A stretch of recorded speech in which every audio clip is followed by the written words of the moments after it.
Hello guys, welcome to the my YouTube channel. So आज हम देखेंगे reciprocating compression. So what is the reciprocating compression? Reciprocating compression, it is the positive displacement compressor. It compress air using a to and fro motion of a piston inside the cylinder.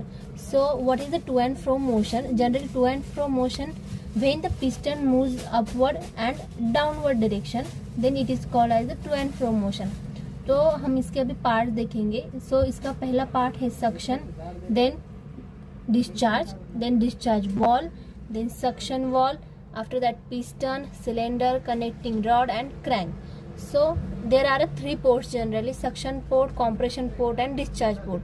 तो suction port क्या होता है? तो suction port में जब हमारा piston, so this 2 levels, it is called top dead centre and bottom dead centre.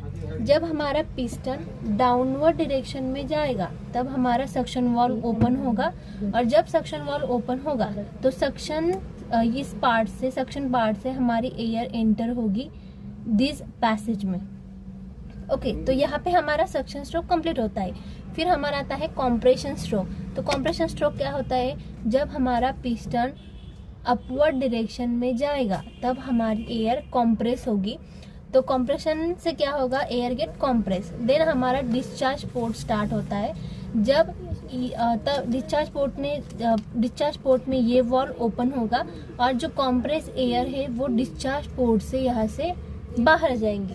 So main point क्या है इसमें? जब हमारी एयर सक्शन वॉल से अंदर जाएगी तो वो लो प्रेशर एयर होगी, और जब हमारी एयर इस पार्ट से लाइक डिस्चार्ज पोर्ट से बाहर जाएंगी तो हमारी वो हाई प्रेशर एयर होगी. सो इसका एडवांटेजेस यही है कि हमारी low pressure air get converted into the high pressure air. So this is the working of that diagram. अब हम देखेंगे इसके एडवांटेजेस सिंपल हो गए. It is having a high pressure, then it is having simple in construction. उसके बाद हम देखेंगे, ये हो गए इसके एडवांटेजेस. देन हम देखेंगे डिसएडवांटेजेस. तो डिसएडवांटेजेस क्या हो गए?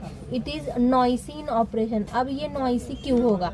सो due to this mechanism like piston, cylinder, connecting rod, crank, because of that mechanism it get noisy and vibration. Okay, अब इसके बाद क्या होगा? इसके एप्लीकेशंस क्या होगी? जनरली इसके एप्लीकेशन ये जनरल यूज होगा गैरेज में और वर्कशॉप्स में. These are the simple reciprocating compressor. So if you like it, then like it, subscribe it and share it.